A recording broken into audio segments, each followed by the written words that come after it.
दिव्या ने अधखुली आंखों से दीवार पर लगी घड़ी की ओर देखा जो 8 बज गए हैं दिखा रही थी। उसने फिर से आंखें बंद करके जैसे ही करवट ली सामने मस्त नींद में सो रहे पति को कुछ देर अपलक निहारने लगी। कल ब्याह कर इस घर में आई थी। बैंक में कार्यरत चंडीगढ़ निवासी दिव्या के लिए उनके करीबी रिश्तेदार दिल्ली में कार्यरत सॉफ्टवेयर इंजीनियर कबीर के लिए विवाह प्रस्ताव लेकर आए थे। दिव्या के पापा को घर परिवार सब बहुत पसंद आया और जल्दी ही सब कुछ तय कर 6 महीने बाद ब्याह तय हो गया। ब्याह के बाद उसे आसानी से दिल्ली में उसी बैंक की शाखा में तबादला भी मिल गया। इन 6 महीनों में अपने भावी पति से ज्यादा तो नहीं मिल पाई, बस फोन पर ही ज्यादा बात हुई। ससुराल में सास ससुर और एक छोटी नंद बुलबुल थी। किसी को भी ज्यादा नजदीक से जानने का अभी तक उसे मौका नहीं मिला था। सब कुछ उसके लिए नया था। 2 दिन के विवाह समारोह में पति कबीर से ज्यादा बात करने का समय ही नहीं मिला, लेकिन आंखों आंखों में दोनों ने ना जाने कितनी बात की। और ये पहली रात बातें करते करते पता ही नहीं चला कब थकावट ने नींद को भी न्योता दे दिया। कमरे की बाहर की आवाजें बता रही थी कि परिवार के लोग उठ गए हैं। सोचते सोचते आधा घंटा और बीत गया। दिव्या को लगा उठ जाना चाहिए। नींद तो अब आने से रही, वैसे भी जब शरीर में बहुत थकावट हो तो तब भी नींद जल्दी से नहीं आती। वैसे उसकी सासू माँ ने सोने से पहले कहा था, बेटा जल्दी उठने की कोई ज़रूरत नहीं, आराम से उठना, यहाँ टीवी सीरियल की तरह सुबह कोई पूजा वगैरह नहीं है।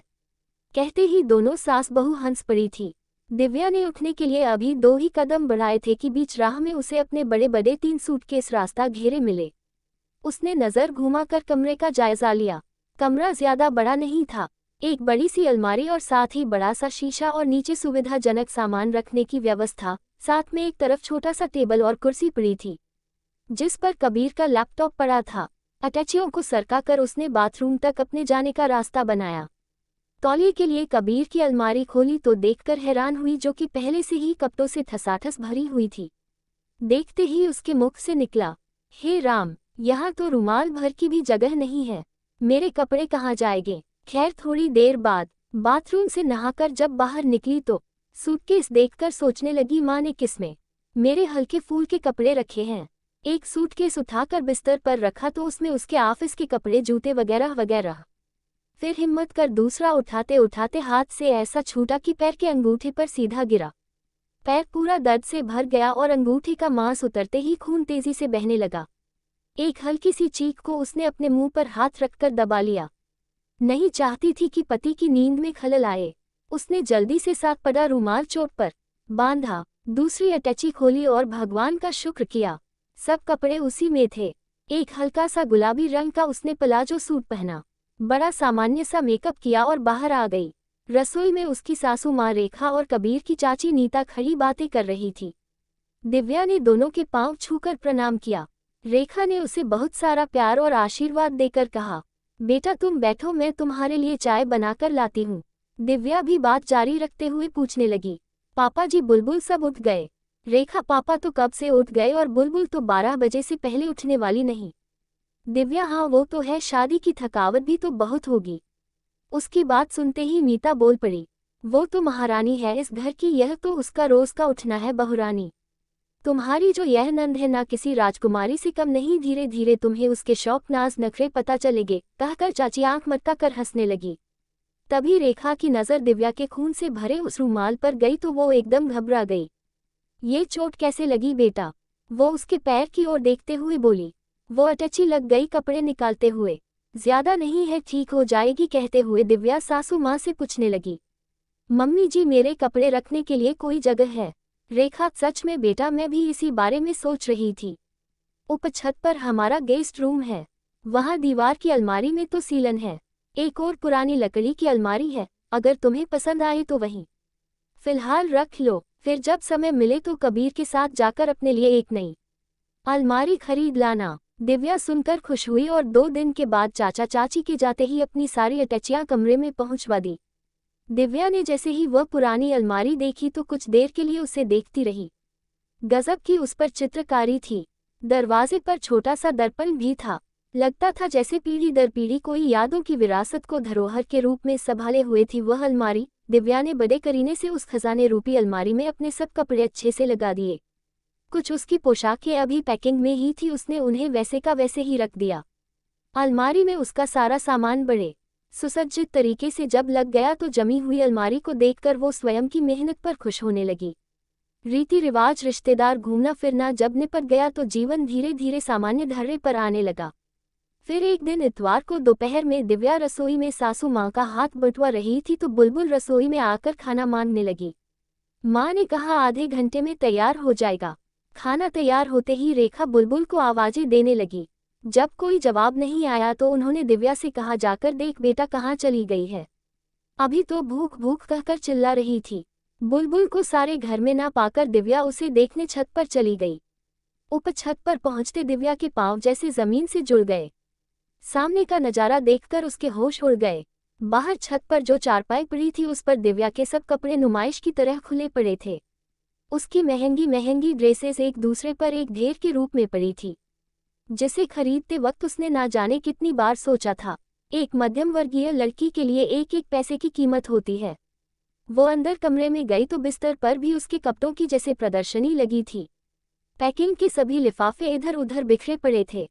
सामने बुलबुल शीशे के सामने उसका गाउन पहन खुद को मटक मटक कर देख रही थी।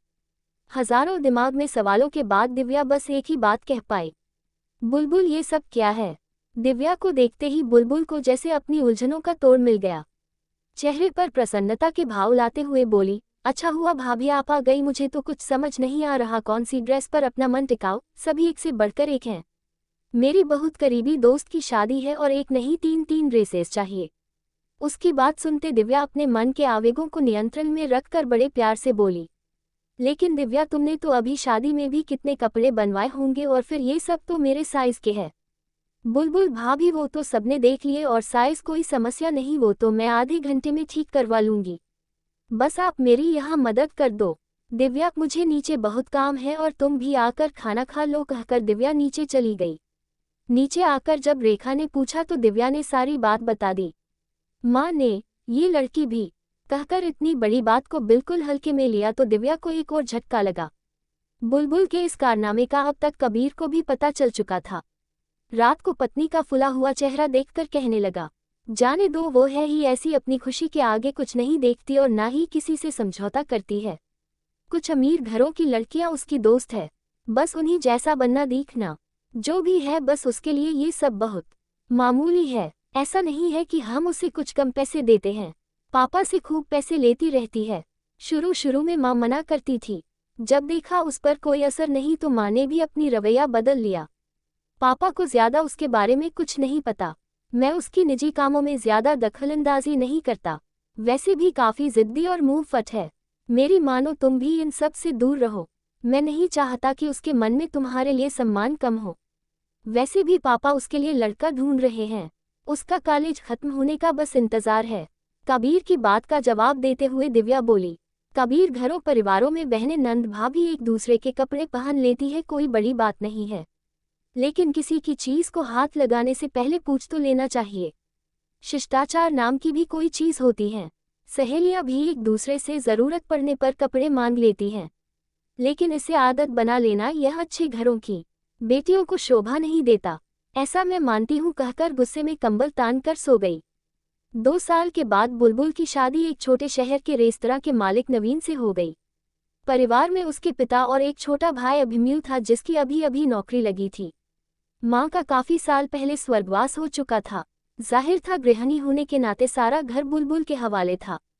बुलबुल धूमधाम से ब्याह करके अपने घर चली गई। इन 2 सालों में दिव्या ने नंद के कई रूप देखे। अक्सर तारों पर सूखते कपड़े बताते थे कि यह लिबास बुलबुल का नहीं है।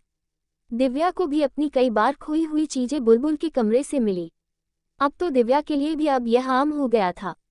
बुलबुल अपनी नई जिंदगी में व्यस्त होने की वजह से मायके कमाती थी। वहां उसने अपनी कैसी छवि कायम की थी कुछ ज्यादा दिव्या को नहीं पता लगा।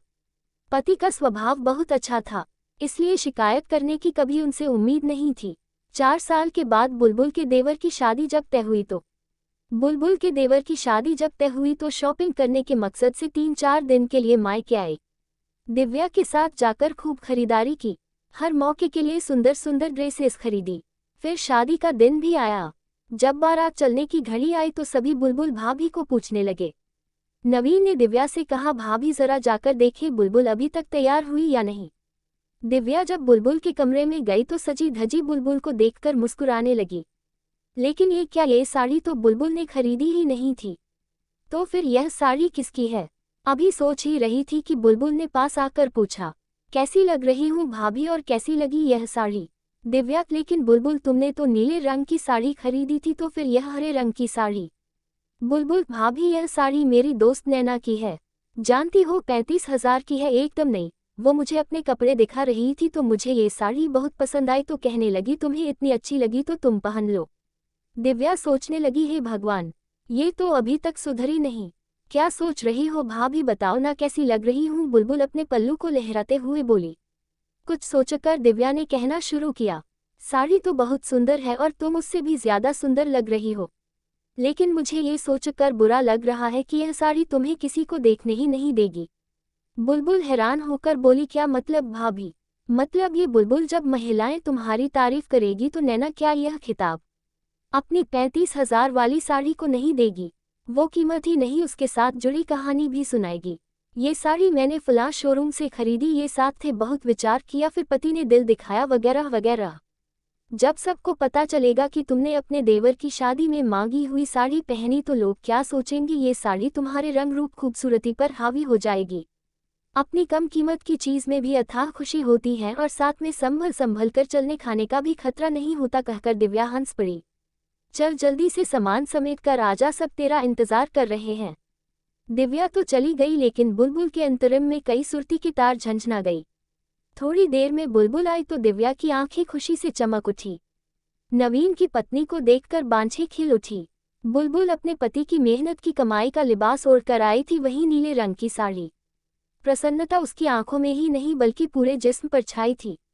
दिव्या के पास आकर बोली, थैंक यू भाभी, मुझे इतनी भारी गलती करने से रोकने के लिए। आपका एक एक शब्द ने आज मुझे अंदर से जगाया है। आज तक मैं क्षणिक खुशी के लिए अपने आप को गिराती आई। दूसरा उसे किस मन भाव से दे रहा है, इस बारे में मेरी लालसा ने कभी विचार ही नहीं किया। ये सिर्फ मेरी तृष्णा थी और कुछ नहीं, जो कि अब हमेशा के लिए विदा हो गई। मज़ा तो अपनी खरीदी वस्तुओं में ही ज्यादा है। यह मैं अंदर से महसूस कर रही हूँ आज। देखो तो नवीन कैसे अपलक मेरी ओर ही देखे जा रहा है, शायद यही वो भी चाहता था। कहकर बुलबुल दिव्या के गले लग गई और दोनों नंद भाभी मस्त होकर नाचने लगी।